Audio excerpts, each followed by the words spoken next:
The European Union treats us very badly.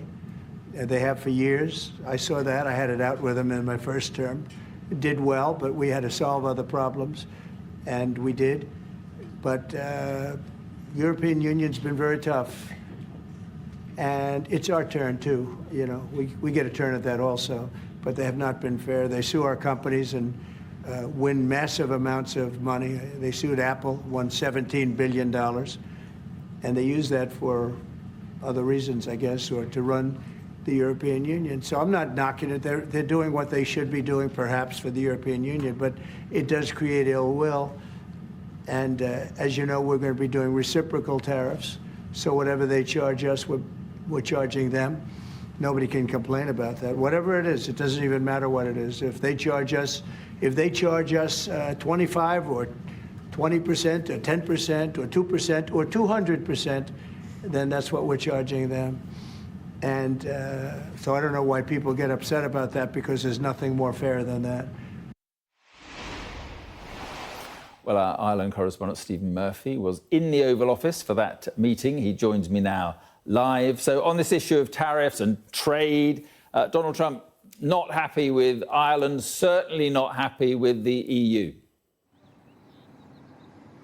Look, in any other St. Patrick's week, this would have been regarded as an almost unimaginably confrontational encounter between the Taoiseach, the Irish Prime Minister, and the sitting US President. We don't usually get the kind of rhetoric in the Oval Office on these occasions, but I can tell you that the Irish delegation will be leaving the Oval Office and the White House after that particular meeting really feeling that they got away pretty lightly, because time and time again throughout that 51-minute encounter, we saw the Irish really getting away with a lot of the criticism that they were worried would be directed their way by Trump, and instead we saw him focusing his ire over and over again on the Brussels bogeyman, on talking about how the EU was to blame for so much of the abuse, the economic abuse that the United States is currently facing. He did bring up the large trade deficit in goods that the US has with Ireland. It stands at around $80 million according to the US side, around €50 million if you believe the Irish statistics. But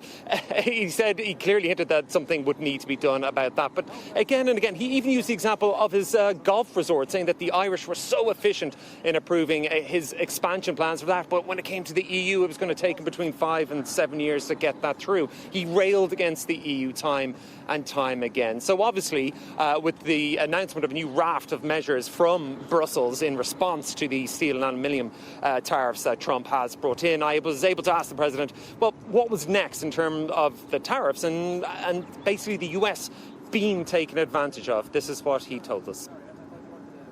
Will you put more tariffs on the EU? Will you respond to their retaliation? Oh, of course I'm going to respond. You will retaliate. The problem is our country didn't respond. Look, the EU was set up in order to take advantage of the United States. Including Ireland? Is Ireland taking advantage of the US? Of course they are. I can't, I have great respect for Ireland and what they did. And they should have done just what they did. But the United States shouldn't have let it happen. We had stupid leaders. We had leaders that didn't have a clue. Or let's say they weren't business people, but they didn't have a clue what was happening. I'm not happy with the European Union, I want to tell you. And, will you put tariffs on we're cars? going to win that. We're going to win that financial battle. It's a financial battle. European cars, Mr. President?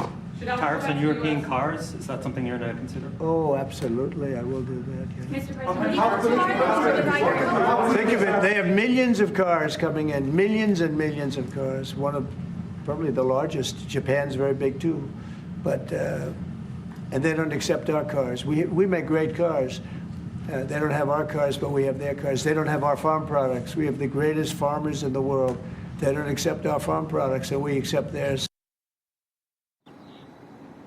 So, of course, he says, Ireland is taking advantage of the US, something that no US president has ever said in one of these meetings. But could you sense it? There was almost a sneaking admiration from Trump, the businessman. He said he respected Ireland and what they have done in terms of luring lucrative US multinationals to Ireland to pay billions of dollars in tax. And he blamed the stupid leaders that the US previously had. So it was almost a sneaking admiration for what the Irish have managed to get away with, even though he now will turn his attention on how to rectify that and make it more of a two-way street. It was a very wide-ranging presser, as so often it is with Donald Trump. He touched on transgenderism, on Conor McGregor playing golf with Rory McIlroy as well, on the key issue of Russia and that deal. He remained fairly tight-lipped, and he said he wouldn't be commenting on his plans to speak directly and pitch that deal to President Putin. So we'll have to wait and see what the next development is there.